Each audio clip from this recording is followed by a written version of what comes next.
মাছে ভাতে বাঙালি, বাঙালিদের ভাত পাতে মাছ থাকবে না সেটা কি কখনো হতে পারে?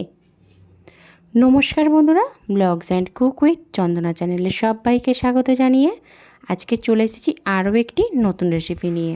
আজকে আমি বানিয়ে দেখাবো বাঙালির অত্যন্ত একটি প্রিয় মাছ, পাবদা মাছ। প্রায় অনুষ্ঠান বাড়িতে কিন্তু আমাদের এই মাছের রেসিপি থাকবেই, কি বন্ধুরা, তাই তো?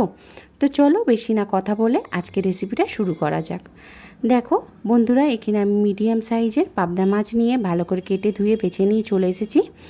এরপর আমি এর মধ্যে পরিমাণ মতো লবণ আর হলুদ গুঁড়ো দিয়ে মাছটাকে খুব ভালো করে মাখিয়ে নেব।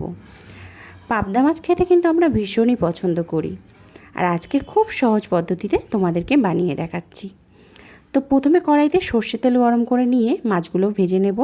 আর হ্যাঁ বন্ধুরা, মাছগুলো কিন্তু ভাজার সময় অতি অবশ্যই সাবধানে ভাজতে হবে, কারণ এই পাবদা মাছ ভাজতে গেলে অনেক সময় দুর্ঘটনাও ঘটে যেতে পারে।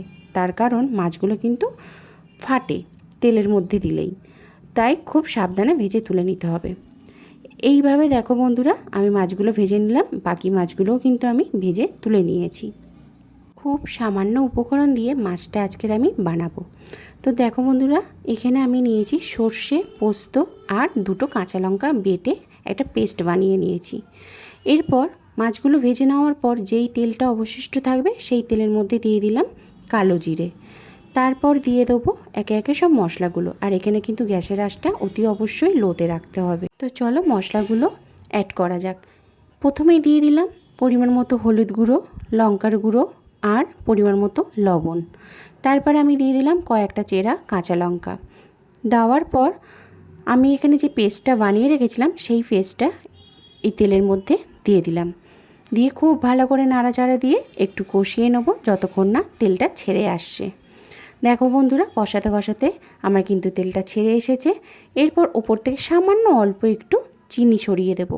চিনিটা তোমরা অ্যাভয়েড করতেই পারো, কিন্তু আমার মনে হয় সর্ষে বাটায় একটু যদি চিনি পড়ে তাহলে কিন্তু স্বাদটা আরও দ্বিগুণ হয়ে যায়।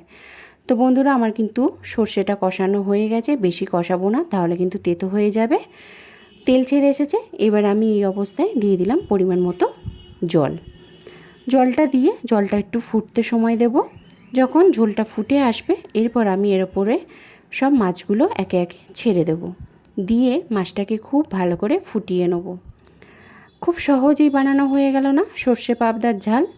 খেতে কিন্তু অসাধারণ হয়েছিল বন্ধুরা, সত্যি বলছি, বাড়ির সবাই খেয়ে ভীষণ প্রশংসা করেছে। তোমরা অতি অবশ্যই বাড়িতে একবার হলেও এইভাবে ট্রাই করে দেখো, আশা করছি তোমাদের সবার ভালো লাগবে। যদি ভালো লেগে থাকে অবশ্যই কিন্তু লাইক কমেন্ট শেয়ার করে দিও বন্ধুরা। আর হ্যাঁ, নামানোর কিছুক্ষণ আগে কিন্তু আমি ওপর থেকে কাঁচা সর্ষের তেল ছড়িয়ে দিয়ে তারপর আমি বেশ কিছুক্ষণের জন্য ঢাকা দিয়ে রেখেছিলাম। লাস্টে কাঁচা সর্ষের তেলটা দেওয়ার ফলে স্বাদটা আরও দ্বিগুণ হয়ে যায়, আর যে সর্ষের ঝাঁঝটা সেটা কিন্তু পাওয়া যায়। তাই আমি ওপর থেকে কাঁচা সর্ষের তেল যখনই সর্ষে বাটা করি তখনই কিন্তু আমি নামানোর কিছুক্ষণ আগে কাঁচা সর্ষের তেল দিই। তোমরা অতি অবশ্যই একবার এইভাবে করে দেখো, আশা করছি ভালো লাগবে। তো আজকের রেসিপিটা তোমাদের কেমন লাগলো বন্ধুরা অবশ্যই কিন্তু কমেন্ট করে জানিও। যদি ভালো লেগে থাকে লাইক কমেন্ট শেয়ার করতে ভুলো না। আজকে এই পর্যন্ত, টাটা, সবাই ভালো থেকো, সুস্থ থেকো।